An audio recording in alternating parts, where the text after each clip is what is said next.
15-day sleep deprivation experiment. This is a very famous urban legend that I'm sure at least 90% of those watching this video are familiar with. It's about 5 people thrown into a room to conduct an experiment on sleep deprivation. Now before we get to the main content, please hit the subscribe button to support the channel.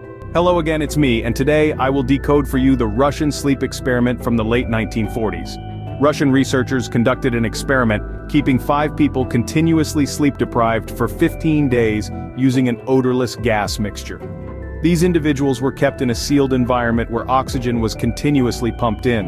Alongside this, the gas mixture was maintained at an appropriate ratio to keep them alive and above all, sleepless in that spacious room. They had everything they needed: books, chairs to rest, water and sanitation systems, the necessary dry rations to sustain life, and they were political prisoners captured during World War II. In the first few days of the experiment, the prisoners incessantly questioned whether they would be allowed to return home if they complied with the completion of the Russian experiment. Meanwhile, the dialogues among the 5 individuals were constantly recorded, and their behavior was observed through an underground camera system. The casual chatter of the 5 individuals was mostly about their past experiences, families, wives, children, war, and by the 4th day, the story gradually took on a dark and profound tone. On the 5th day, the participants tended to recount what they had done, and the events that brought them here. Some showed signs of paranoia, ceasing to chat with each other and whispering into the microphones they used to request something. The whispered words were difficult to hear with low or trembling voices, as they stared intently at the one-way glass where scientists monitored them day and night. Perhaps they thought they could endure 15 days without sleep, and scientists believed it was due to the influence of the gas. On the 9th day, one of them began to scream wildly, running around the room screaming with all his might. For 3 continuous hours, all that could be heard were meaningless moans. It might be because the vocal cords were severed, scientists thought, but the most surprising thing was the reaction of the remaining individuals. The comrades of the screaming man continued to whisper into the microphone until the second individual started screaming. Suddenly, the screams stopped, and the murmuring in the microphone also fell silent. 3 more days passed. Scientists worried and checked the microphones for hours to see if they were malfunctioning, because it was impossible for 5 people in the same sealed room not generate any sound. They didn't die. The oxygen absorption levels showed that all 5 individuals were still alive and well. On the 10th day, the camera system suddenly lost signal, but the experiment continued, relying only on the small one-way mirror microphone system and dim light in the room holding the 5 individuals. Only on the 14th day, scientists and the military executed the final solution, establishing communication into the room. They made some suggestions, hoping to receive even faint signs of life from the 5 individuals they thought were dead or turned into plants. One person said, "We'll come in to check the microphone, stay away from the door and lie down on the floor. If you cooperate, you'll be free immediately." However, the response to the suggestion for freedom was a short answer delivered in a calm tone: "We don't want to be free anymore." Arguments erupted among scientists and the military personnel who invested in this experiment. Unable to offer any explanation, they decided to open the room on the 15th day. At midnight, oxygen was pumped into the room, and the gas gradually leaked out. Immediately, 3 urgent voices begged them to pump that gas back into the room. They pleaded as if their lives depended on it.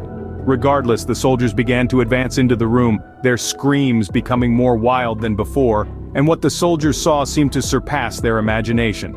4 individuals were still alive, but no one dared to say that they were truly alive. The dry rations remained untouched, indicating that they hadn't eaten anything since the 5th day. In a corner of the room, a pile of flesh and organs from one person blocked the drain of the room.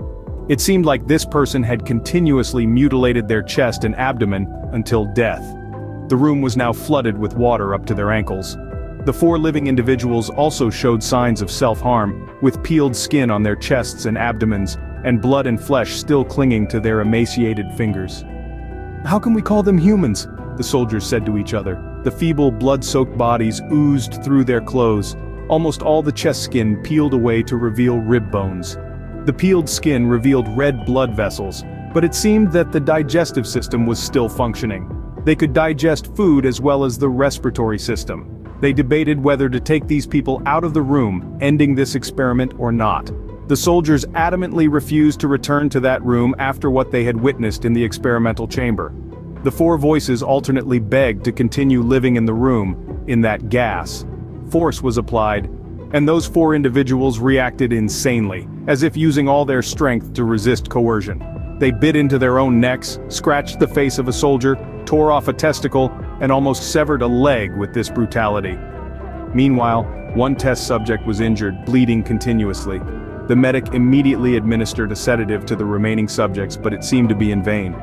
Even after being injected with a dose of sedative 10 times higher than normal people could endure, they still resisted like cornered beasts, madly resisting the coercion of doctors and soldiers.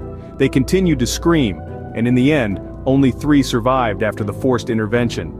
They were immediately tightly tied up and transferred to the research room while still relentlessly begging to inhale that gas. The first individual was placed on the operating table. He no longer had a tracheostomy tube because it had been cut due to prolonged screaming. He could only nod and shake his head. When a doctor's suggestions will be given him to inhale that gas again, he nodded repeatedly, expressing agreement. Even without anesthesia, the process of surgery, which lasted for 6 hours, was beyond the endurance of a human. A nurse wrote about her terrifying experience. He always smiled at me whenever I caught his eye when the surgery was over.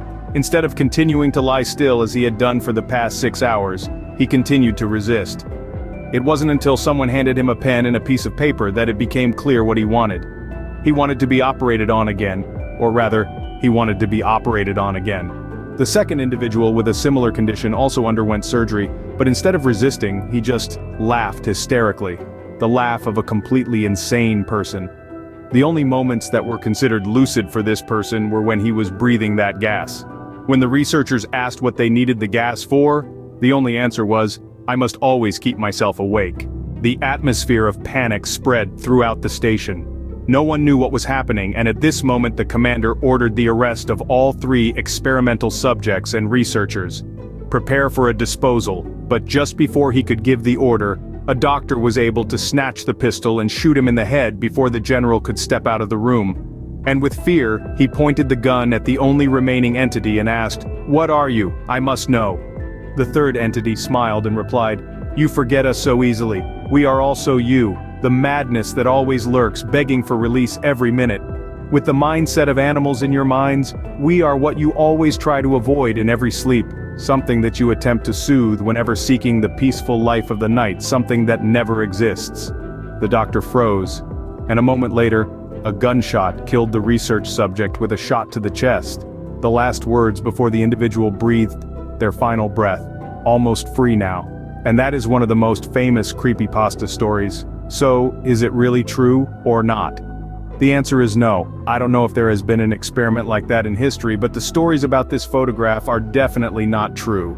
And the truth is simpler than you think. It's just a product of special effects in Photoshop to transform the image of a person into something resembling a corpse.